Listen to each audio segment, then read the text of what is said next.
All right. All right. Episode 4. Episode 4, Critics Collective, Dad Panther. Let's just jump right in. All right. So I've been watching season 9 of Love is Blind exclusively on Netflix. New episodes every Wednesday. Hit the subscribe button, like, follow, and comment for more. Let's dive into episode 4 before I go and jump into number 5. All right. So KB and EB, or Ed and KB, it's almost like we got a night off for whatever that's going to be. That is going to be some toxic. I just see it already. But we're taking a night off from there. Now we have Brendan and Annie. Brendan was one of the guys I think I said in the first episode that felt like a good guy. I'm taking all that back now.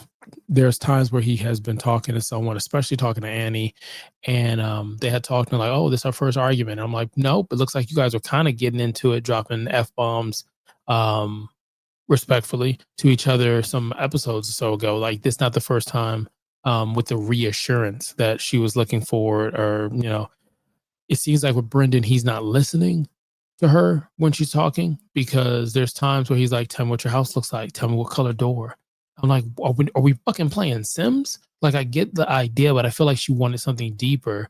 And then on top of it, he wouldn't remember. And she called him out on it. She says, you don't even remember. We talked about that already. And his thing was, I remember the important stuff. Well, it seems like this is fucking important to her. I feel like he's just trying to be in two places at once. It's two that he's going for, and there's a change in him, and it's unfortunate. You have Nick, Joe, and Brendan. All three of these guys, I'm just having my suspicions about it. Joe is making it seem like this is just too much pressure. I know he's engaged now, but he's like, I don't know if I want to do this.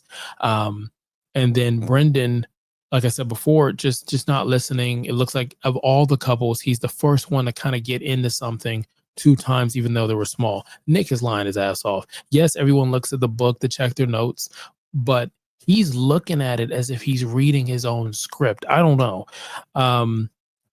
Casey with Patrick. Casey and Patrick are kind of realizing, especially Patrick, realizing this is really it for him. He's putting everything into Casey, and Casey is kind of showing she kind of has cracks in her foundation, where she's like, hey, look, we can do this. I wanna be engaged. I want to do XYZ. And it's like, but I know I have to tell my ex. And Patrick's like, you don't have to tell him, we could still do this or do whatever you have to do. Tell him. Yeah, tell him. And she's like, no, I don't have to tell my ex. Then why did we bring it up? Number one. Number two, there was a conversation of your ex let you go to a reality show for dating before this one. Something's weird about this. So he's stuck where now looks like it's woman number 2, where he's like, I don't know if I have a place in this. I don't know if I should back out and go for the next one. I've put so much time in this. Speaking of time, again, we don't know how long they've been together as far as talking, but at this point we're getting near, I think, day 4 or something like that. And certain people started catching feelings by day 2. So take that for what you want. Mike, shaking my head with Megan. I just can't believe the 180 that Megan has done. Megan W has done, the businesswoman. And she's loving everything that Mike's saying. Mike is going from standing, and I'm not trying to say I'm a professor in Pike Language University, but he went from pacing back and forth and withholding information and standing while she's sitting, even though you can't see the dynamic. I feel there's a dynamic there. Mike now is laying down, and he's talking to her about how the game is played as if it's Survivor or Big Brother. And I don't know. Sex. And sex. Speaking of sex, we have some links in the description. They may point you in the right direction so that you can point in the right direction, if you know what I mean.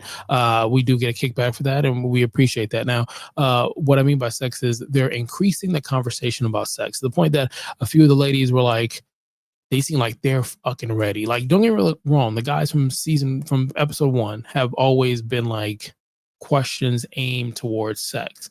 But Nick has had a few lines that seemed a little weird. Patrick was sitting there talking, and she was like, yeah, I can't wait to see you. I can't wait to fuck you. And I'm like, little one's around. Like, I didn't expect that because we didn't get there on that one. And then I think there was another conversation was like the things I'll do to you. So clearly after 3-4 days of not fucking, apparently they're ready to fuck. Seems like you're ready. Seems like they're ready. Okay. And with that being said, let's get ready to go ahead and rate this. Here we like to do a rating system that goes from 0 to 5. It's your first time here. The other videos I talk damn near 15-20 minutes. It's not to say this episode was lacking, but again, I am waiting for the calm is here. I'm waiting for the storm that is Brendan, that is Joe, that is Nick, followed by a cluster that is going to be Ed and KB. So hit the subscribe button, like, follow, comment, notification bells on. Now, if I could, I would rate this a 2. There wasn't much that was going on for me. It wasn't like Ghost Town. The other thing I'm realizing is the episodes cheat, or at least spoil what the overall objective is. So what I'm going to do now moving forward is I'm not going to look at the title of it. I really don't want to, because the Ghost Town, I got it. I'm not going to say this one just in case, but yeah, it tells you your idea in your head. You're already thinking, whatever. So I think it's going to be interesting. I think the biggest thing, like I said, is KB and Edmund. That's just going to be something. It really is. And then Brendan, Joe, and Nick. What's the fallout in that situation? Step up and place your bet. Until next time, you can bet to catch us here for anything you need for a television, film, wrestling, video games, unboxing, makeup, like whatever it is. Let us know. Could have been anywhere in the world and you're here. Until next time, look loud.